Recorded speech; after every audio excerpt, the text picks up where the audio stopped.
You can save every month. You can work 60-hour weeks. You can follow every piece of money advice your parents ever gave you and still end up broke at 40. That's not a rare story. That's most people. Here's the uncomfortable truth. Rules can be broken. Laws can't. Gravity doesn't care if you believe in it, and neither does wealth. So today we're breaking down 5 laws of money that most people never learn. Not because they're hidden on purpose, but because nobody ever sat them down and explained them like this. Stick around, because law number 3 is the one that quietly keeps most people poor for their entire lives, and they don't even know it's happening. Law 1. Wealth is a ratio. Let's start with a mistake almost everyone makes. Thinking wealth is a number. It's not. Wealth is a gap. Specifically, the gap between what you earn and what your life costs you. Picture 2 people. One makes $80,000 a year and spends $50,000. The other makes $300,000 and spends $290,000. Who's wealthier? On paper, the second person makes almost 4 times as much. In reality, the first person has a gap of $30,000 a year. The second person has a gap of 10. The high earner is 1 bad year away from broke. The smaller earner is quietly building a fortress. This is why lottery winners go broke and why some school teachers retire with 7 figures. Wealth was never about the number on your paycheck. It's about the size of the gap you protect every single month. You probably think a bigger income solves the problem. It doesn't, because most people expand their spending at the exact same speed their income grows. Let's talk about why and how to stop it. Law 2. Buy leverage, not status. Here's an uncomfortable pattern. Most people don't spend money on things they actually want. They spend it on things that make other people think they're doing well. The car isn't for the drive.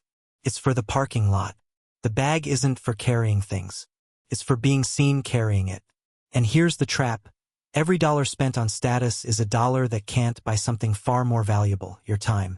Because you never actually pay for anything with money. You pay for it with the hours it took you to earn that money. A rich person and a broke person can buy the exact same jacket.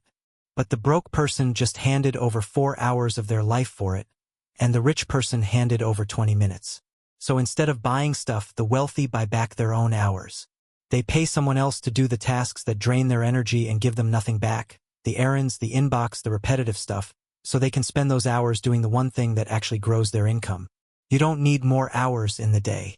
You need fewer hours spent on things that don't move the gap. Once you free up that time, though, you need somewhere to put it, which brings us to the law almost nobody understands correctly. Law 3. Own money machines. Quick question. If you stopped working tomorrow, would money still show up in your account next month? For most people, the honest answer is no. And that single answer explains almost the entire wealth gap between the rich and everyone else. The wealthy don't primarily get paid for the work they're doing today. They get paid for assets they built or bought years ago that are still working while they sleep. A rental property doesn't ask for a lunch break. A stock portfolio doesn't take weekends off. Here's where it gets interesting, and where a lot of people accidentally lie to themselves. Your house is not automatically an asset just because it's the biggest thing you own.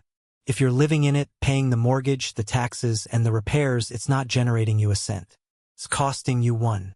A real asset is something that pays you, not something you pay for the privilege of living inside. The goal isn't to own a lot of things. It's to own a lot of things that don't need you to show up. But there's a catch to buying those assets, and it's the exact mistake that's cost people their entire savings. Law 4. Stay in your lane. Here's a story that ends badly on purpose so you don't repeat it. Imagine a friend calls you with a deal. Cheap houses in a city you've never lived in, promising the value will triple in a few years. You've never bought real estate. You've never even visited the city. But the number sounds too good to pass up, so you wire the money. 2 years later, someone finally goes to check on the houses. They're boarded up. Nobody managed them. Nobody ever will. The investment is gone. This happens constantly, and it's never really about bad luck. It's about investing in things you don't understand, based purely on someone else's excitement. The wealthiest investors have a boring, repeatable filter. Only put money into what you could explain in 1 or 2 plain sentences to someone with zero background in it. If you can't do that, you're not investing, you're gambling with extra steps. Your unfair advantage is whatever you already understand better than most people, from your job, your hobbies, or your mistakes. That's where your money should go first, not into whatever sounds exciting at a dinner party. But even once you've built the gap, bought back your time, and stacked up real assets in your lane, there's one law left that flips everything you just learned upside down. Law 5. Money is a river. Everything so far has been about protecting the gap, buying assets, avoiding dumb bets. This last law is the opposite. It's about giving it away. That sounds backwards.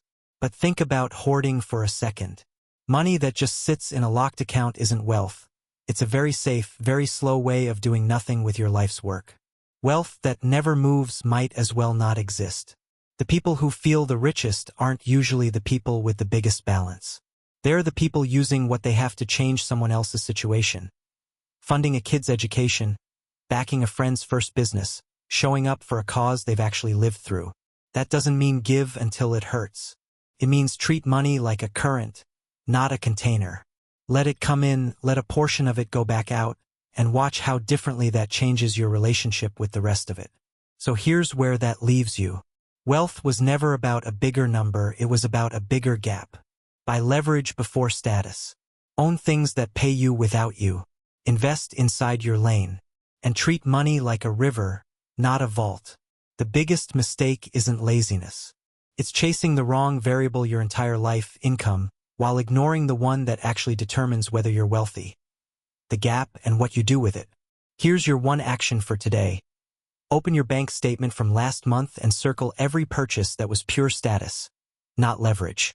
That's where your gap is hiding. But knowing these 5 laws creates a new problem nobody warns you about.